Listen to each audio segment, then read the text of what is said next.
Let review new curriculum for Values Education, Part 2.2, Actual Let questions with Rationale. This is JM Pedagogical Blog Review. Direction: you may get your note to answer and to record your score. There is a timer for each question. You are free to pause the video if the given time is limited for you. Do not hesitate to finish this video, for you are the next licensed professional teacher. Okay, let's get started.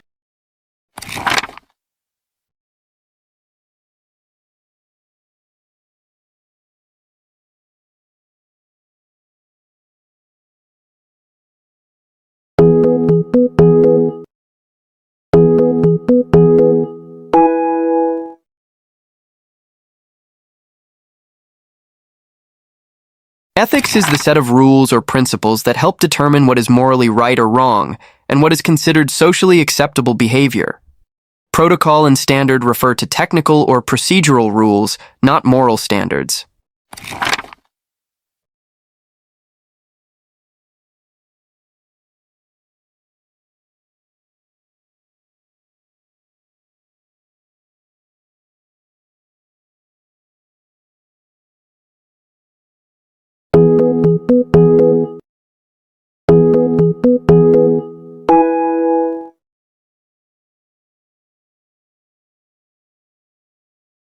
Teachers are strictly prohibited from using physical punishment or violence, regardless of the learner's offense.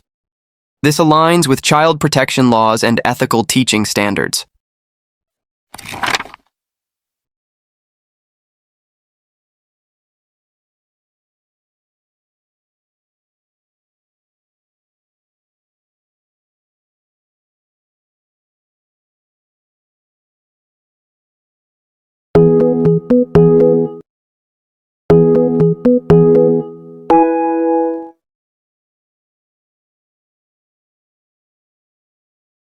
Voting is a civic duty enshrined in the Constitution. For teachers, it also models active citizenship and commitment to democratic values, a key lessons they pass on to students by example.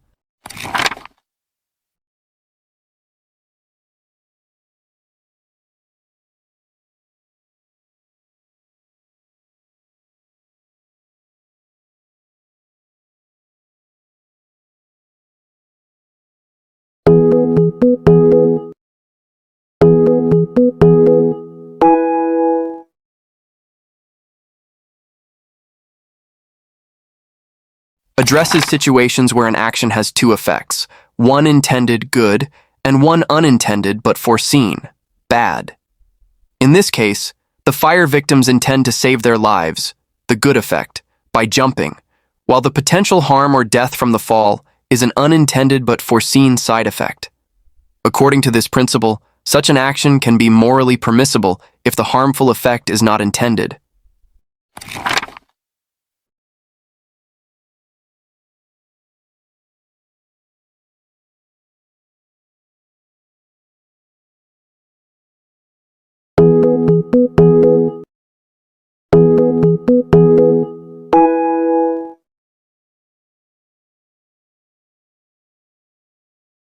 Aristotle believed that moral virtues are acquired through repeated practice. Just as one becomes a good builder by building, a person becomes virtuous by doing virtuous acts consistently. Phronesis, practical wisdom, helps guide these actions. But excellence in character is cultivated through habit, not just intent or introspection.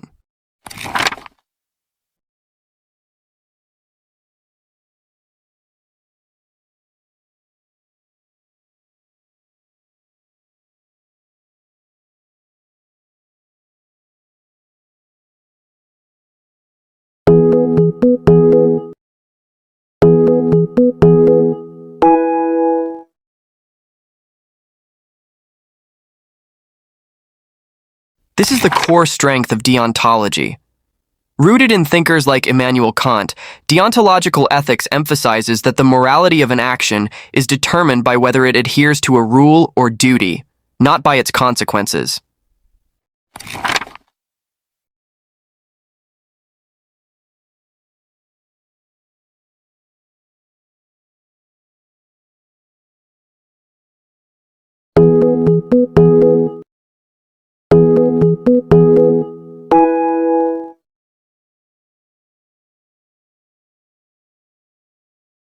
Act utilitarianism determines the moral rightness of an individual action based solely on the consequences it produces, specifically whether it maximizes overall happiness or utility in that particular situation.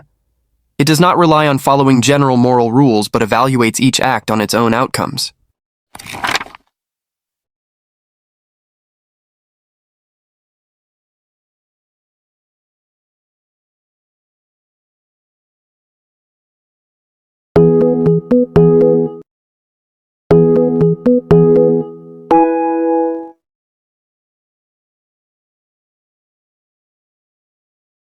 These require others, often the state or society, to provide certain benefits or services, such as education, healthcare, or social security.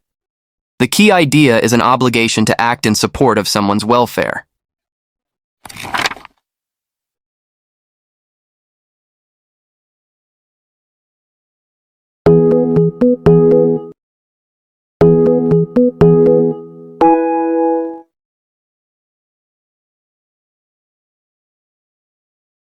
For Aristotle, the greatest good is eudaimonia, often translated as happiness or flourishing.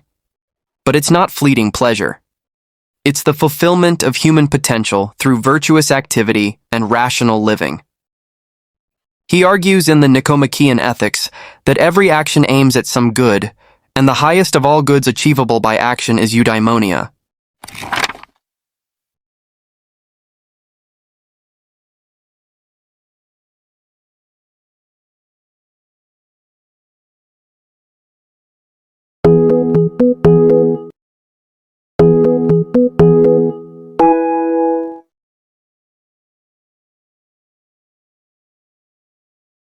This art form is centered on the crafted use of language, whether through poetry, fiction, drama, or essays, to entertain, uplift, and explore values. It reflects and critiques human experiences and moral frameworks, often aiming to provoke deep thought or emotional resonance.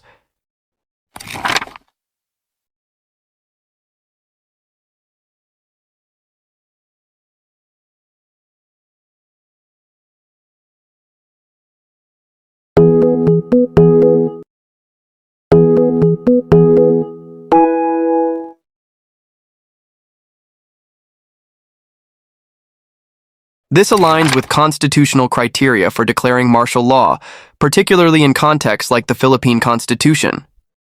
Martial law can be justified in case of invasion or rebellion, and when public safety requires it. Rebellion and lawlessness threaten national security and civil order, making this the valid scenario.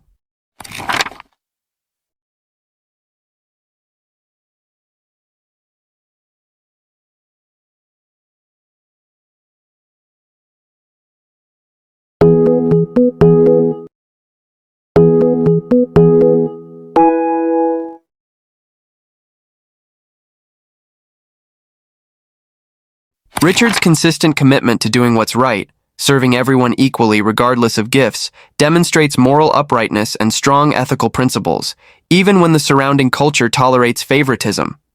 That's classic integrity in action.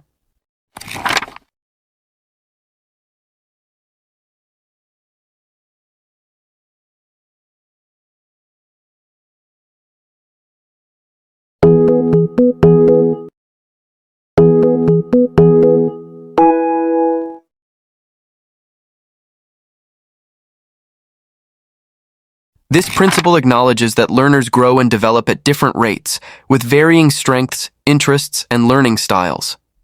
It underscores the importance of adapting instruction to meet diverse needs, exactly what the statement describes.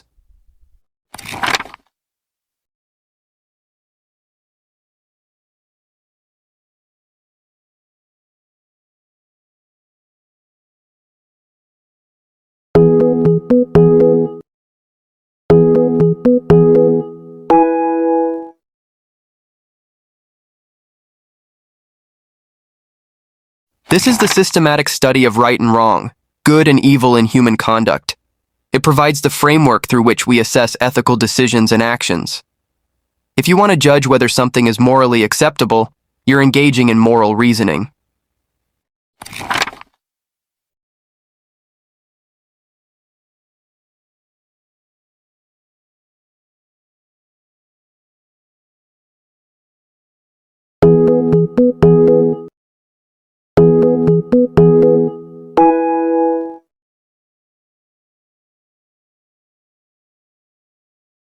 The quote emphasizes the leader's willingness to follow the people.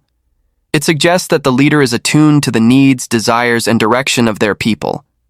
The leader recognizes the collective will and then moves in the same direction, using their position to guide and shape the movement. The leader is not dictating. They are facilitating.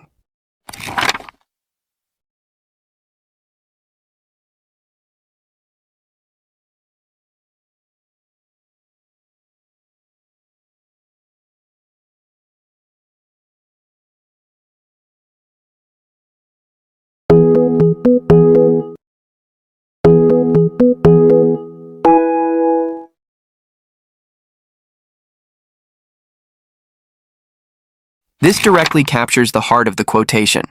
A positive and satisfying experience in solving a problem builds confidence, resilience, and skill, making one better equipped to handle future challenges.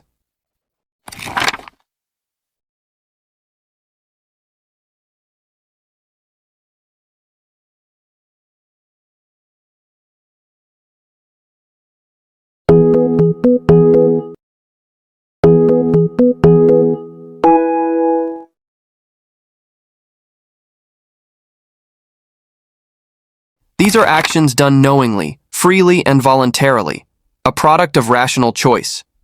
They reflect one's values and moral character. In ethics, only human acts, as opposed to acts of man, like reflexes or involuntary actions, are subject to moral evaluation.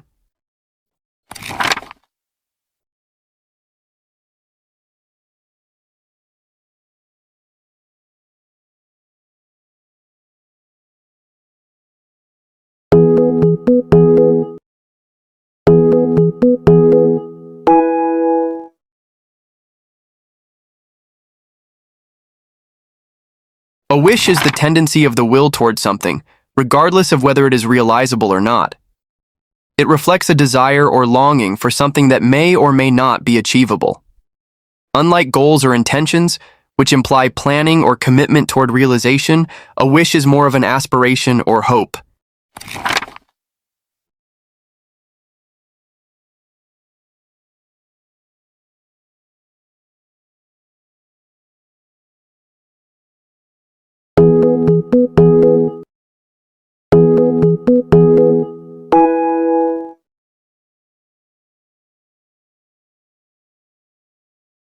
These are laws that God communicates directly through revelation, such as the 10 Commandments or teachings delivered through Scripture. They are positively revealed, meaning they're made known to humanity by divine command, not merely discovered through reason.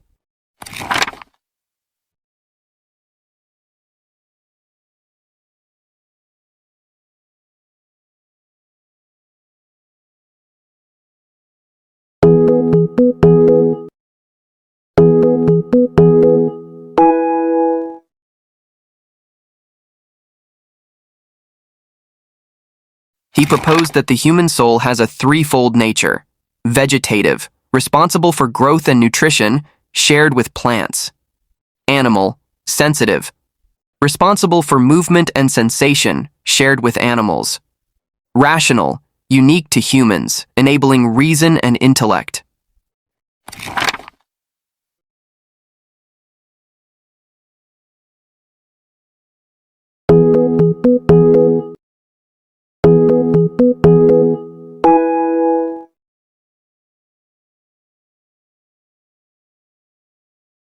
In many frameworks of values, education, and moral development, including Filipino values formation, valuing the self is considered the foundation.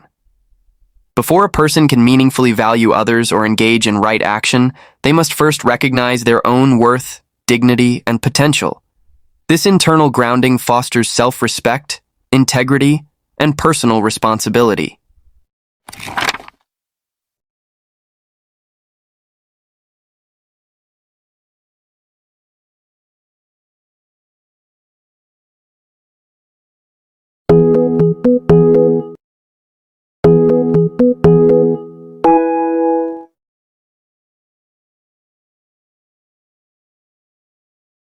Taking an oath signifies a formal and solemn commitment to uphold the Constitution, fulfill the duties of the profession, and support the mandates and policies of the state. It reflects a teacher's legal and moral dedication to public service and education.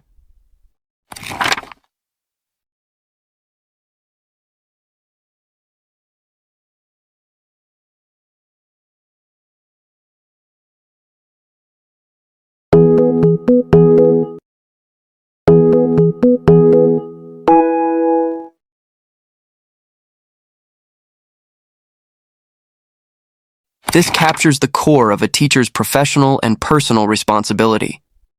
Teachers are expected to conduct themselves with self-respect, honor, and moral integrity, reflecting their noble role in shaping lives and upholding societal values wherever they are.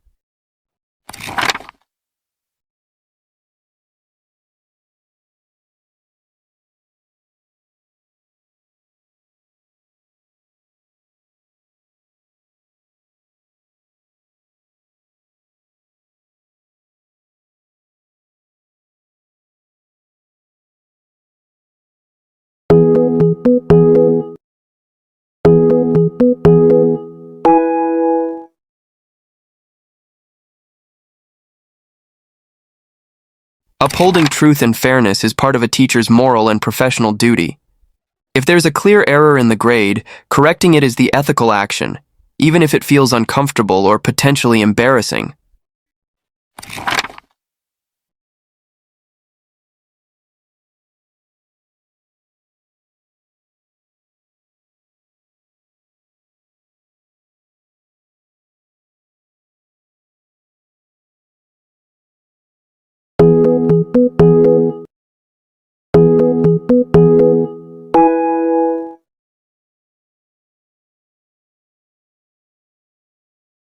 This principle justifies an action that has two effects: one intended, removal of futile treatment, allowing natural death, and one unintended but foreseen, the patient's death.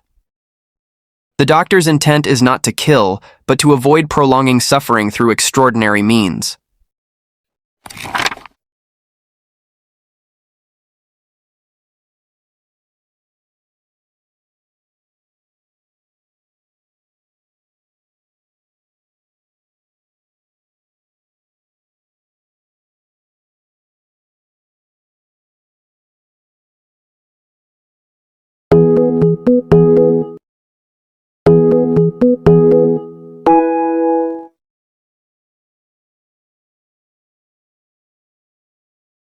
This principle refers to making decisions for others on the belief that it's for their own good, even without their full consent or against their will. In this case, the parents justify the forced marriage by claiming they know what's best for the child, a textbook case of paternalism where authority overrides autonomy for perceived benefit.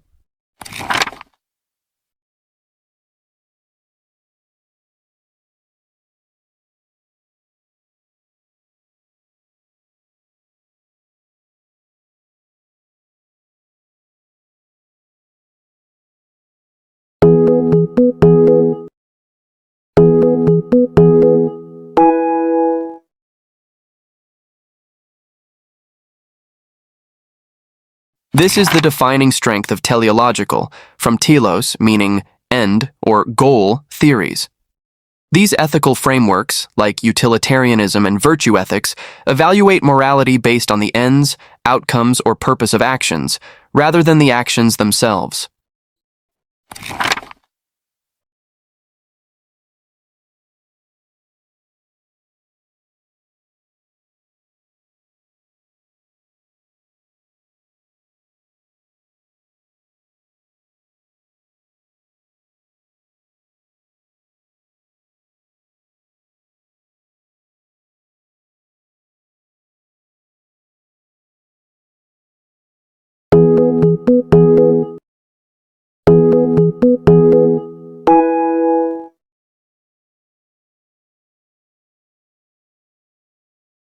John Stuart Mill, a utilitarian philosopher, believed in individual liberty and justice, and he recognized equal treatment as a presumptive right, meaning people should be treated equally unless a strong justification for inequality exists.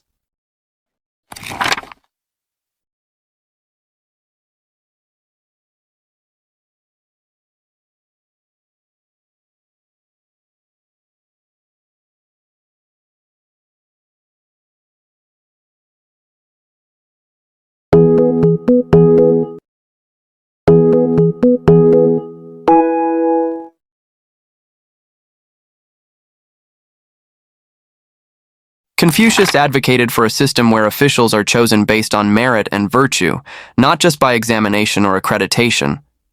Philippine law requires appointments to be made on the basis of merit and fitness, which may include examinations but is not limited to them.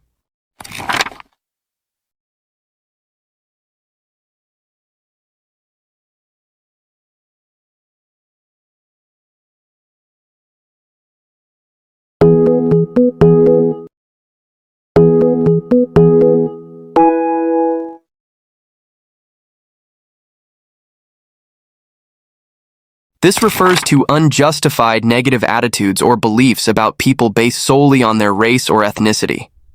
It's often rooted in stereotypes, misinformation, or cultural bias, and it influences both individual behavior and systemic inequality.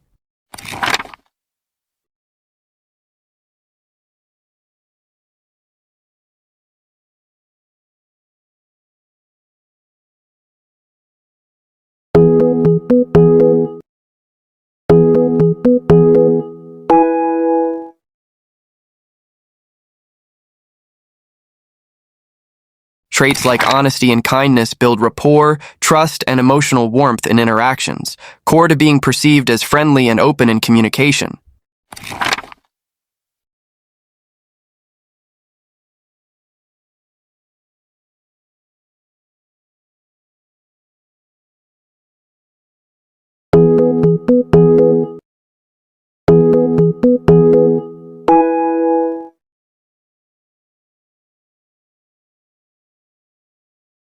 Overseas Filipino workers are frequently hailed as bagong bayani or modern-day heroes in the Philippines for their monumental contributions to the economy through remittances and the immense personal sacrifices they endure by being separated from their families.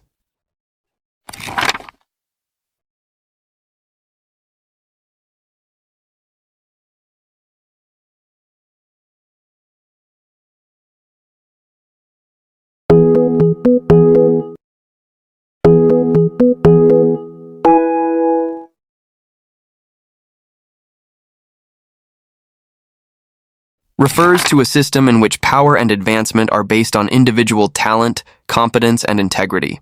This fits the description perfectly.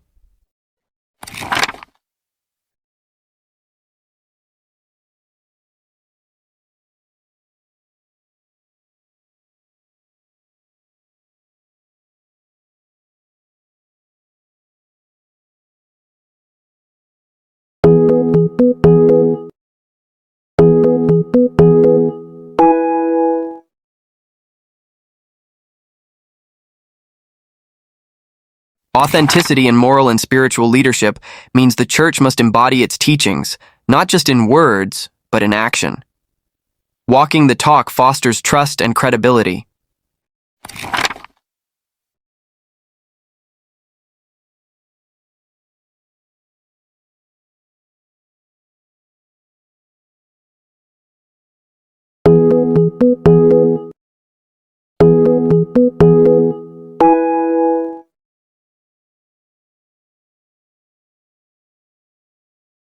Corazon Aquino stood up to a dictatorship and inspired a peaceful revolution, the EDSA People Power Revolution. Her bravery in leading despite threats and overwhelming odds defines her global legacy.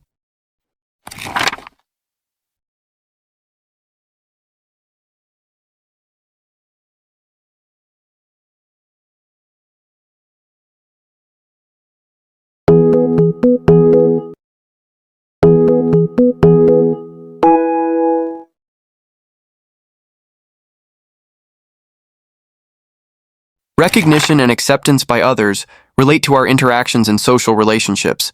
These are external factors that frame a person's identity in a societal context.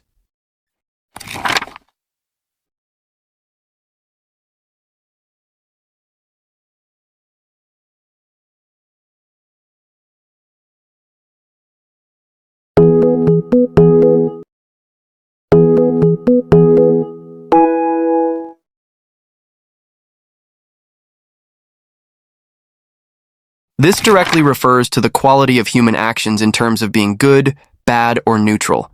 It's the central concept that classifies actions as moral, immoral, or amoral, based on ethical judgment.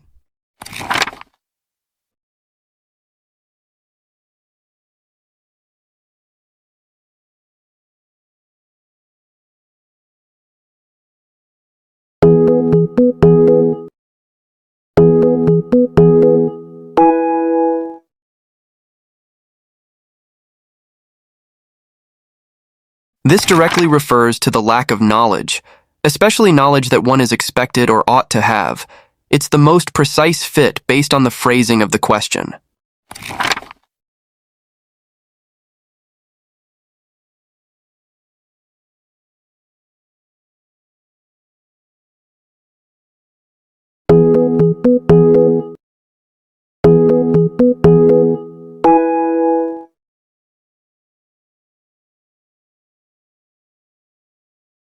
According to St. Augustine, it is the divine reason or the will of God commanding that the natural order of things be preserved and forbidding that it be disturbed. This concept is his definition of eternal law. He posits that eternal law is the ultimate source of all justice and order, reflecting God's perfect reason and will. All other forms of law, including the natural law that is accessible to human reason, are derived from this divine eternal law.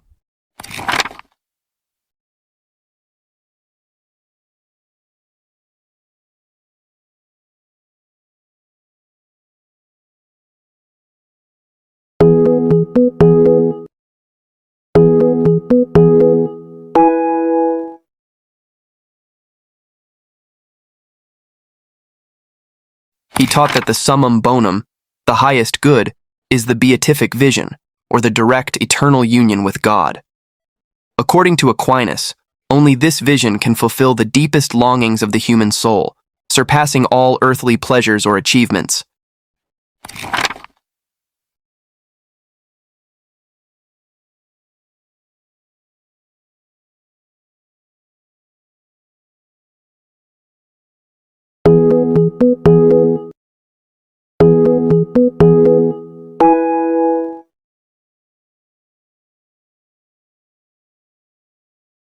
These guide a person's relationship with the divine.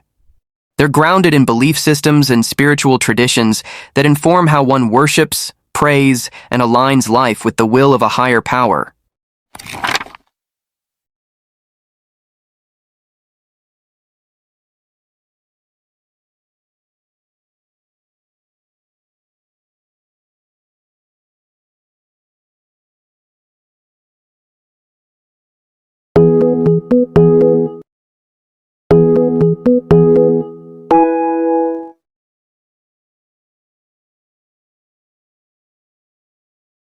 Submission to the press, any justifiable criticism against another teacher, this is not commendable. Even if the criticism is justifiable, airing internal issues publicly undermines professional ethics. Proper channels and grievance procedures exist for that purpose.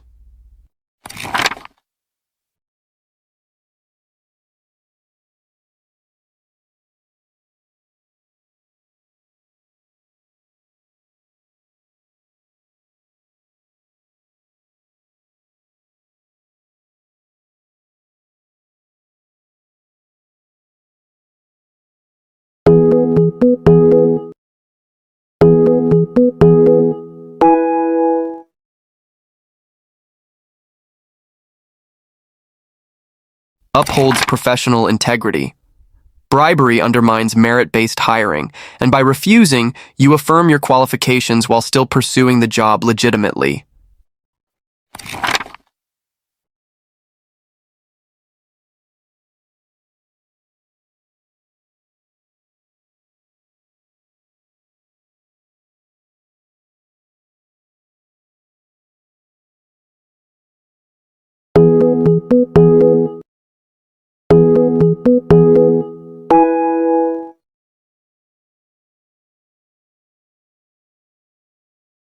This principle calls for moral courage and accountability.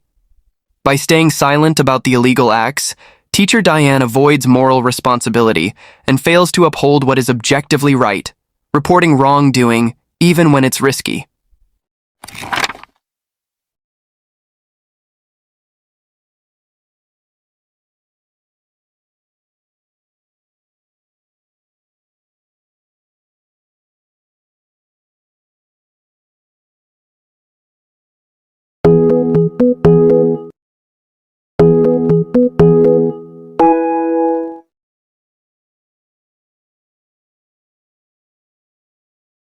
Colonial mentality.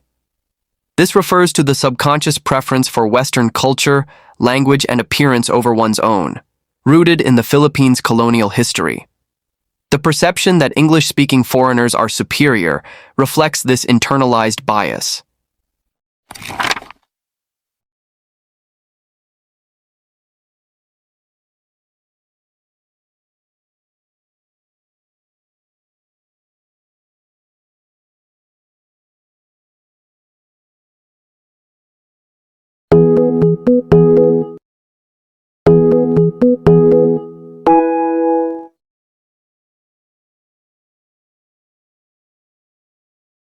They live a virtuous life. This is the core of Aristotle's concept.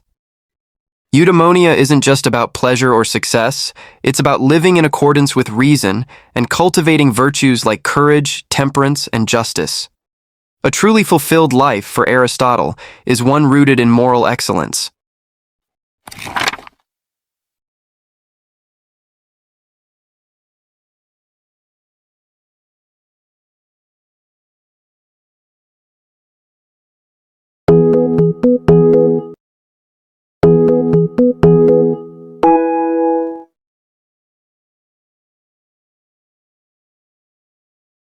Utilitarianism is a classic form of this theory. It holds that the morality of an action depends solely on its consequences. In utilitarianism specifically, the goal is to maximize overall happiness or utility.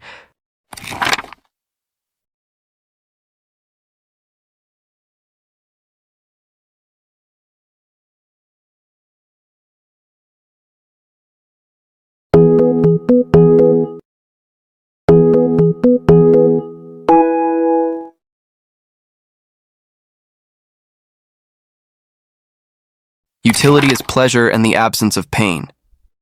Jeremy Bentham and John Stuart Mill, both key figures in classical utilitarianism, defined utility as that which increases pleasure and reduces pain.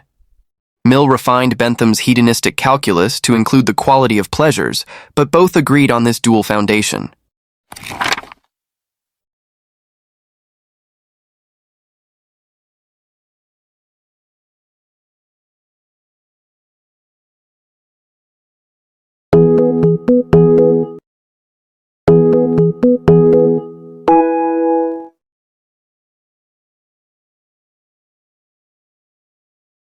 Defense mechanism. This is the most accurate answer. It refers to the unconscious strategies or psychological tools people use to manage anxiety, stress, or conflict. Examples include denial, repression, or rationalization, ways the mind protects itself from emotional distress.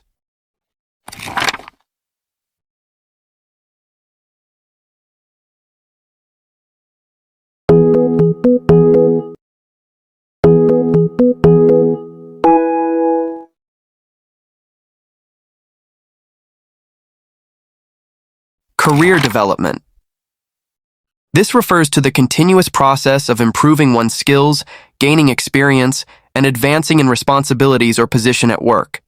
It's the clearest match to progress in one's occupation. How many correct answers did you get in this review? You may share it on the comment box. I hope you got a passing score and you learn as well. Good luck LET passers and top-notcher, claim it. Congratulations to the March 2025 LET passer. Congratulations teachers on passing the board exams. Your hard work and dedication have paid off. This achievement is just the beginning of a bright future ahead. Wishing you continued success in all your endeavors. The next video will appear on screen. Click it to watch, or you may choose the playlist for more related videos.